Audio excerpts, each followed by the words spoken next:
একটা ফোন কতদিন ব্যবহার করা যায়? আমার অ্যান্সার হচ্ছে 5 বছর ব্যবহার করা যায়। সবচেয়ে এফেক্টিভভাবে ব্যবহার করা যায় 4 বছর পর্যন্ত।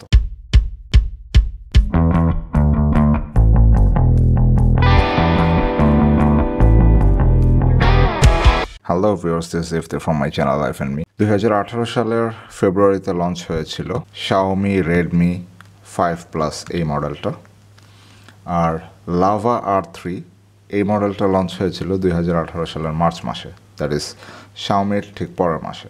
এই দুটো ফোন আমি লাস্ট অ্যারাউন্ড 6 বছর, মানে নেক্সট ইয়ার 2024-এর মার্চ বা ফেব্রুয়ারি চলে আসলেই কমপ্লিট 6 বছর ব্যবহার হয়ে যাবে। আজকের ভিডিওর উদ্দেশ্য হচ্ছে একটা ফোন অ্যাকচুয়ালি কতদিন ব্যবহার করা পসিবল এফেক্টিভলি, এই জিনিসগুলো নিয়ে আলোচনা করার জন্য আজকের ভিডিওটা। So let's start. আমি 6 বছর আগে এই ফোন দুইটা যখন কিনেছিলাম, একদম কাছাকাছি সময়ে কিনেছিলাম, তখন আমার উদ্দেশ্য ছিল যে this will be a 3 years phone, অর্থাৎ মিনিমাম 3 বছর আমি এই ফোনগুলো অবশ্যই ইউজ করব। বাট আলটিমেটলি কি হলো, 3 বছর শেষ হয়ে গেল। আমি চিন্তা করলাম this will be 5 years phone. 5 বছরও পার হয়ে গেল, and this is the 6th year running. এই বছরটা শেষ হয়ে গেলে 6ষ্ঠ বছরও শেষ হয়ে যাবে। সো দুইটা ফোনই অ্যাকচুয়ালি ডিসপ্লে আমি বেশ কয়েকবার চেঞ্জ করেছি, স্পেশালি এই লাভা R3 ফোনটার ডিসপ্লে এবং ব্যাটারি দুইটাই আমি বেশ অনেকবার চেঞ্জ করেছি। অনেকবার বলতে অ্যাটলিস্ট 3-4 বার তো বটেই। এই 6 বছরের মধ্যেই 3-4 বার চেঞ্জ করার একমাত্র কারণ হচ্ছে এই ফোনগুলো পিচ্ছির হাতে বহুবার আহত নিহত হয়েছে। সো প্রতিবারই এগুলো রিপেয়ার করা হয়েছে, ডিসপ্লে চেঞ্জ করেছি, ব্যাটারি ড্যামেজড হয়েছে আছাড় খেয়ে, বা এমনিতেও ব্যাটারি ড্যামেজড হয়েছে। একটা লিথিয়াম আয়ন ব্যাটারির আয়ু হয়তো 2-2.5 বছর থাকে, তারপর সেটা চেঞ্জ করে ফেলতে হয়। বিভিন্ন কারণে এগুলো চেঞ্জ করতে হয়েছে। সো এরপরও দুইটা ফোনই স্টিল রানিং ফাইন, দেখতে পাচ্ছি পারফেক্টলি রানিং। এটার অবস্থা যথেষ্ট ভালো, খুবই ফাস্ট এখনও আছে। এটা একটু স্লো, একটু ল্যাগ খেয়াল করবেন আপনারা, বাট ভালোই কাজ করছে। এখন ভালো কাজ করছে বলতে কতটুকু ভালো কাজ করছে এই ইয়েটা বোঝানোর জন্য আমি একটু কনফিগারেশনগুলো বলি। বেসিক কনফিগারেশন, লাভা R3 ছিল অ্যাকচুয়ালি কোয়াড কোর 1.3 GHz-এর কোয়াড কোর একটা প্রসেসর। র্যাম ছিল 3 GB, ইন্টারনাল স্টোরেজ ছিল 32 GB। প্রসেসরটা এখানে ছিল জঘন্য এক কথায়। এটা হচ্ছে অ্যান্ড্রয়েড নোগাট, অর্থাৎ অ্যান্ড্রয়েড 7। টুকটাক ডে টু ডে কাজকর্ম চলে যাচ্ছে ভালোই। আর এটার ডিসপ্লে কোয়ালিটি যথেষ্ট ভালো ছিল, ক্যামেরা সব ঠিকঠাক আছে।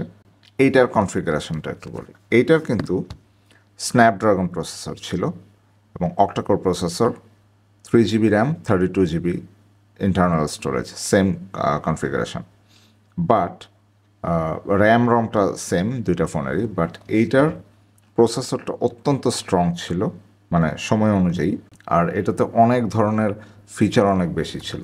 আর সবচেয়ে মজার ব্যাপার হচ্ছে যে 2018 সালের ফেব্রুয়ারিতে লঞ্চ হওয়া Xiaomi Redmi 5 Plus এই মডেলটাতে 4K ভিডিও রেকর্ড করা যায়। এখনকার অনেক ভালো ফোনেও কিন্তু মানে আমাদেরকে 4K ভিডিও রেকর্ডিংয়ের অপশানটা দেয়া হয় না।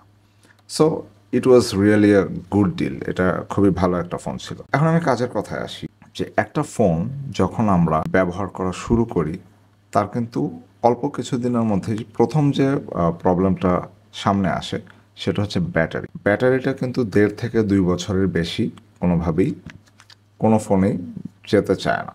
সো ব্যাটারিটা আমাদের চেঞ্জ করে নিতে হয়, দেখা যায় 1.5 থেকে 2 বছরের মধ্যেই। আর খুব ভালোভাবে যদি আমরা খুব যত্ন নিয়ে ব্যাটারি ইউজ করি, যেমন ওভারচার্জ করব না, তারপর প্রপারলি ব্যাটারি ড্রেন করে আবার চার্জ করব, নিয়মিত ব্যাটারির যত্ন নেব, ওভারহিট হতে দিব না ইত্যাদি, এইসব ব্যাপার যদি খুব খেয়াল করে আমরা ইউজ করি, সেক্ষেত্রেও 2.5 বছর বা অ্যাট বেস্ট 3 বছর পর্যন্ত হয়তো ওই একটা ব্যাটারি দিয়েই আমরা কাজ চালাতে পারি। কিন্তু ব্যাটারির কিন্তু ক্যাপাসিটি ঠিকই কমে। প্রথম বছর ব্যাটারি যে পারফরমেন্সটা দেয়, প্রথম বছর ফুল চার্জে আমরা ব্যাটারি থেকে যেই ব্যাকআপটা পাই, খুব যত্ন করে ইউজ করলেও 3য় বছরে গিয়ে কিন্তু ব্যাটারি থেকে ওই ব্যাকআপ পাওয়া পসিবল না। ঠিক আছে, আগে আমি 24 ঘন্টা ব্যাকআপ পেতাম, 3 বছর ইউজের পর হয়তো আমি 20 ঘন্টা বা 18 ঘন্টা বা 15-16 ঘন্টা ব্যাটারি ব্যাকআপ পাচ্ছি। এরপরও আমি আমার অরিজিনাল ব্যাটারিটা রেখে দিলাম, বাট একটা সার্টেন টাইমে গিয়ে কিন্তু ব্যাটারিটা চেঞ্জ করতেই হয়। এর পাশাপাশি আরেকটা বড় প্রবলেম আসে, যেটার নাম হচ্ছে সফটওয়্যার আপডেট। অ্যাকচুয়ালি এটা একটা বিজনেস পলিসি। সফটওয়্যার আপডেট দিয়ে অনেক সময় বেশিরভাগ কোম্পানি আসলে যেটা করে, বাগ ঢুকিয়ে দেয় ফোনের ভেতরে।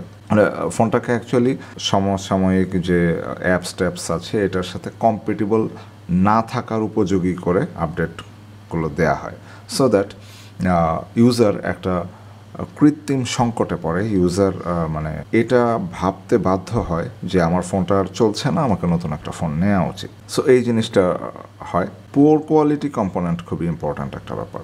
যেমন এই লাভা R3 যে ফোনটা, এটা অপেক্ষাকৃত দাম কম এই Mi5+-এর তুলনায়। স্বাভাবিকভাবেই এটার কম্পোনেন্টগুলো এটার চেয়ে দুর্বল, প্রসেসর দুর্বল, ভেতরকার ইন্টারনাল যত কম্পোনেন্ট আছে সবই দুর্বল, এবং এটা কিন্তু খুব ভালো মতো বোঝা যাচ্ছে। কারণ হচ্ছে এই জিনিসটা অনেক স্লো হয়ে গেছে। এটার ব্যাটারি মিলিঅ্যাম্পিয়ারও কম ছিল, এটা ছিল 3000 মিলিঅ্যাম্পিয়ার ব্যাটারির, যেটা বর্তমান সময়ের অ্যাপস, বর্তমান সময়ের ইউজের সাথে টোটালি অ্যাকচুয়ালি যায় না। কারণ এখনকার অ্যাপসগুলো, এখনকার মোবাইল ইউজিংয়ের সাথে, এখনকার অ্যান্ড্রয়েড ভার্সনগুলোর সাথে ব্যাটারিটা মিনিমাম 5000 মিলিঅ্যাম্পিয়ার থাকা বা 4500 5000 মিলিঅ্যাম্পিয়ার থাকা আবশ্যক। সো এই পোর কোয়ালিটি কম্পোনেন্টের কারণেও আপনার ইউজের যে লংজিভিটিটা এটা কিন্তু কমে আসবে। নেক্সট যে ব্যাপারটা আসে সেটা হচ্ছে পারফরমেন্স হচ্ছে যে একটা জিনিস আমি ডে ওয়ানে যেভাবে ইউজ করতে পারতাম এই ফোনটাতে, আমি ভালোটার কথাই বলছি, Mi5+, এইটাতেই কিন্তু 2 বছর পরে ঠিক একইভাবে ওই জিনিসটা রান করে না। সো সময়ের সাথে সাথে ফোনের পারফরমেন্স কিন্তু ডেটোরিয়েট করতে থাকে। তারপর ফিজিক্যাল ড্যামেজের একটা ব্যাপার থাকে। ওই যে বললাম, এই হাত থেকে পড়ে যায়, আছাড় খায়, বাচ্চারা এটা করে সেটা করে, এসব কারণে দেখা যায় ফোনের কিন্তু লংজিভিটি কমে যাচ্ছে। কারণ এটা যখন ইন্টারনাল কোনো একটা ড্যামেজ হয়, ওয়্যারিংয়ে একটা প্রবলেম হয়, মাদারবোর্ডে একটা প্রবলেম হয়, যেমন লাভা R3-তে এই প্রবলেমটা আছে। যেমন এটার ব্যাটারি খুব দ্রুত ড্রেন হয়, তারপর এটাতে মাঝে মধ্যেই পেছনে হিট হয় খুব বেশি, আগের তুলনায় অনেক বেশি হিট হয়। কারণ এই জিনিসগুলো হচ্ছে হাত থেকে পড়ে যাওয়া বা বিভিন্ন ইন্টারনাল ড্যামেজের কারণে এর ভেতরে ওয়্যারিং বা কম্পোনেন্টগুলোতে ডিস্টারবেন্স এসেছে, যে কারণে এটা হয়। সো এই ফিজিক্যাল ড্যামেজটাও আমাদের ফোনের লংজিভিটিকে কমানোর একটা বড় কারণ। তারপর স্টোরেজ। আমার মনে আছে আমার প্রথম যে অ্যান্ড্রয়েড ফোন ছিল সেটা ছিল 8GB রম, মানে ইন্টারনাল স্টোরেজ ছিল 8GB। ইভেন ওই সময়ে 4GB রমের মডেলও কিন্তু খুব অ্যাভেলেবল ছিল। আমি একটু বাড়িয়ে কিনেছিলাম, 8GBটা ওই সময় একটু মোটামুটি একটু বেশিই ছিল যখন বাংলাদেশে প্রথম অ্যান্ড্রয়েড ফোন আসে। কিন্তু এখন 8GB তো আমাদের র্যামই লাগে। আমাদের ইন্টারনাল স্টোরেজ এখন 128GB হলে মোটামুটি ঠিক আছে। এর নিচে ইন্টারনাল স্টোরেজ দিয়ে অ্যাকচুয়ালি আমাদের যে পরিমাণ অ্যাপস প্রয়োজন হয়, যে পরিমাণ অ্যাপস আমাদের ইনস্টলড অবস্থায় ফোনে রাখতে হয়, সব কিছু মিলিয়ে 128GB ইন্টারনাল স্টোরেজের কম হয়ে গেলে, ইভেন 64GBও ইদানিং কম। কারণ হচ্ছে প্রত্যেকটা অ্যাপসই বড় হচ্ছে, ডেভেলপ করছে, ভারী হচ্ছে, এবং এই ভারী অ্যাপসগুলো কিন্তু ফোনে রাখার জন্য ইন্টারনাল স্টোরেজটা খুব বেশি প্রয়োজন হয়। ফলে দেখা যাচ্ছে আপনি যেই ফোনটা আজকে কিনেছেন, আজ থেকে ঠিক 5 বছর পরে, অর্থাৎ 5ম বছরে গিয়ে আপনার এই ফোনটার কিন্তু দেখা যাবে স্টোরেজ ক্যাপাসিটি যেটা ওই 5ম বছরে যেই অ্যাপসগুলো বা সফটওয়্যারগুলো আপনি ফোনে ব্যবহার করছেন তাদের সাথে ঠিক পেরে উঠছে না। সো এটা একটা বড় ব্যাপার। র্যাম, প্রসেসর এগুলোও আসলে ঠিক স্টোরেজের মতোই দুর্বল হতে থাকে বলতে সে হয়তো তার জায়গাতেই থাকে, তার পারফরমেন্স হয়তো একই থাকে, কিন্তু নতুন যে সফটওয়্যারগুলো বা অ্যাপসগুলো আসছে সেটার সাথে সে পেরে ওঠে না। কারণ নতুন সফটওয়্যার বা অ্যাপসগুলোর হার্ডওয়্যার রিকোয়ারমেন্ট বেশি থাকে, কম্পোনেন্ট রিকোয়ারমেন্টটা বেশি থাকে। আরও একটা বিশাল প্রবলেম হয়, সেটা হচ্ছে পার্টস অ্যাভেলেবিলিটি। যেমন Xiaomi Redmi 5+-এর পার্টস এখনও পাওয়া যায়। ডিসপ্লে যতটুকু মনে পড়ে বছরখানেক আগেও চেঞ্জ করেছি, এরপরেও ফেটে ভেঙে চৌচির হয়ে গেছে। তারপর ব্যাটারিও চেঞ্জ করেছিলাম, ব্যাটারি, ডিসপ্লে, এগুলোই হচ্ছে কমন পার্টস। এগুলো ছাড়া আর তেমন কিছু লাগে না। যেমন একটা স্পিকার কখনো চেঞ্জ করতে হয়নি। আমি এর আগেও বলেছি যে গুড কোয়ালিটি কম্পোনেন্ট খুব ইম্পর্ট্যান্ট ব্যাপার। ভালো ফোন বা একটু দাম দিয়ে ফোন কিনলে সেই ফোনে যে কম্পোনেন্টগুলো থাকে সেই কম্পোনেন্টগুলো খুব ভালো কোয়ালিটির হয়।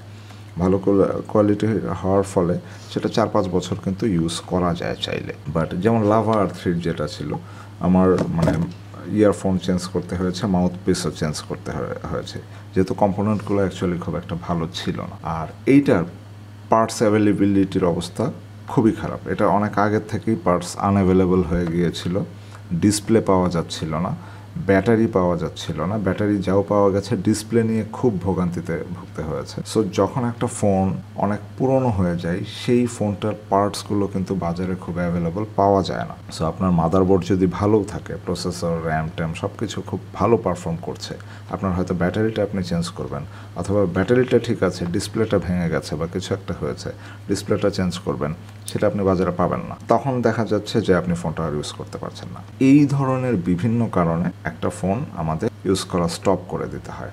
আরেকটা ব্যাপার তো আছেই, যেমন অ্যান্ড্রয়েড নোগাট এখনও আমি এখানে চালাচ্ছি, অনেক আগের অ্যান্ড্রয়েড ভার্সন। এখানে নতুন সফটওয়্যার সব কিছু কম্পেটিবল না, সেই কারণে অনেক সময় ফাংশন টাংশনও বিভিন্ন ধরনের প্রবলেম হয়। সো একটা ফোন আমি বলবো 3 বছর অনায়াসেই ব্যবহার করা সম্ভব, 4র্থ বছর পর্যন্ত চালানো সম্ভব যদি একটু যত্নের সাথে ইউজ করা যায়। কিন্তু 5 বছর যদি ইউজ করতে হয় সেটার কিন্তু প্রপার একটা যত্নের প্রয়োজন, এবং 5 বছর পর্যন্ত যে ব্যবহার করা যায় না তা কিন্তু না। আমি জলজ্যান্ত 2টা উদাহরণ আপনাদের সামনে নিয়ে বসে আছি। এই 2টার 6 বছর হয়ে গেছে। এইটা ফুললি, এটা আমি কয়েকদিন আগেও প্রাইমারি ফোন হিসেবে ইউজ করছিলাম। সো আমি সেটাই বলতে চাচ্ছি যে একটা ফোন কিন্তু চাইলে 5 বছর পর্যন্ত ইউজ করা পসিবল, বাট ওই জিনিসটা ফোনটা সেরকম হতে হবে। সো ফাইনালি আমার সমস্ত কথার ফাইনালাইজেশনে আসি, যে অনেক পুরনো ভার্সনের অ্যান্ড্রয়েড যেগুলো আছে, অ্যান্ড্রয়েড 4, অ্যান্ড্রয়েড 5, এখন এগুলো কিন্তু চলে না। সো এটা অ্যান্ড্রয়েড 7 এখন পর্যন্ত এটাতে রান করছে, বাট হয়তো রিসেন্ট ফিউচারে এটা আর চলবে না। আর সেটা যদি চলেও এই ফোনটাই আর চলবে না, কারণ হচ্ছে এটার অলরেডি অনেক কিছু ড্যামেজড। এখনকার সফটওয়্যারের সাথে ব্যাটারি থেকে শুরু করে বেশিরভাগ জিনিসই আর পেরে উঠছে না। এখন আমার কথা হচ্ছে যে একটা ফোনকে কি লাস্ট মার্জিন পর্যন্ত ইউজ করতেই হবে?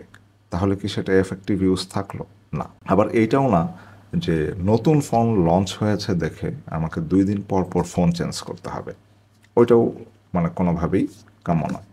রেদার একটা ফোন ভালো কম্পোনেন্ট সম্পন্ন একটা ফোন কেনা উচিত, যেইটা আপনি দীর্ঘদিন ব্যবহার করতে পারবেন। এবং আমি প্রথমেই বলেছিলাম, আমি চিন্তা করেছিলাম যে it will B A 3 years phone, 3 বছরের মধ্যে আমি অন্য ফোন কিনবো না, আমি এই ফোনটাই ব্যবহার করব। সো 3 বছর যখন কমফোর্টেবলি ইউজ হয়ে গেল এবং আমি মোটামুটি কেয়ারফুলি ইউজ করেছি, ফলে যেটা হয়েছে আমি কিন্তু লং টাইম পর্যন্ত এটা ইউজ করতে পেরেছি। এখন এটার পেছনে আমার যে খরচগুলো হয়েছে, ডিসপ্লে চেঞ্জ করা, ব্যাটারি চেঞ্জ করা, এটা কি আমার জন্য অর্দি ছিল? হ্যাঁ, অর্দি ছিল আমি বলবো, কারণ হচ্ছে আমি ডিসপ্লে চেঞ্জ করতে হয়তো 2,000 টাকা খরচ করেছি, যেটা না করলে হয়তো আমার 15,000 টাকা দিয়ে একটা ফোন কিনতে হতো। হয়তো 1,000 টাকা দিয়ে আমি একটা ব্যাটারি চেঞ্জ করেছি, যেটা না করলে 14-15,000 টাকা দিয়ে আমাকে একটা ফোন কিনতে হতো। সো আবার এই জিনিসটা বারংবার করা যাবে না। একটা ফোনের জন্য আপনি 2বার কি 3বার ব্যাটারি চেঞ্জ করতে পারেন, বা ডিসপ্লেটা তো আসলে কিছুই হয় না, যদি হাত থেকে পড়ে গিয়ে বা কোনোভাবে ড্যামেজ হয়ে কিছু হয় তাহলে। সো আমরা যখন ফোন কিনবো তখন অবশ্যই কম্পোনেন্টের দিকে মাথায় রাখবো, এবং সবচেয়ে বেশি গুরুত্ব দিব প্রসেসরকে। আমরা ক্যামেরা ট্যামেরা অন্যান্য অনেক কিছু এই মাথায় রাখি, বাট আমাদের সব সময় মাথায় রাখতে হবে র্যাম রম হচ্ছে পরে, ক্যামেরা পরে, মূল জিনিস হচ্ছে প্রসেসর। এইটার অক্টাকোর স্ন্যাপড্রাগন একটা প্রসেসর ছিল দেখে এটা স্টিল নাও ভেরি ফাস্ট কাজ করে, এবং কমপ্লিটলি সব ধরনের কাজ এটার মধ্যে করা যায়, মানে ডে টু ডে ইউজের জন্য। সো একটা ফোন কতদিন ব্যবহার করা যায়? আমার অ্যান্সার হচ্ছে 5 বছর ব্যবহার করা যায়, সবচেয়ে এফেক্টিভভাবে ব্যবহার করা যায় 4 বছর পর্যন্ত। সো আমরা এটা মাথায় রেখে আমাদের ফোন ব্যবহার করব, এবং মানে ফোন কেনার সময় সতর্কভাবে এবং যুক্তিসঙ্গতভাবে আমাদের কম্পোনেন্ট এবং অন্যান্য স্পেসিফিকেশন সিলেক্ট করে আমাদের ডিভাইস নির্বাচন করব। সো সবাই ভালো থাকবেন, ধন্যবাদ সবাইকে।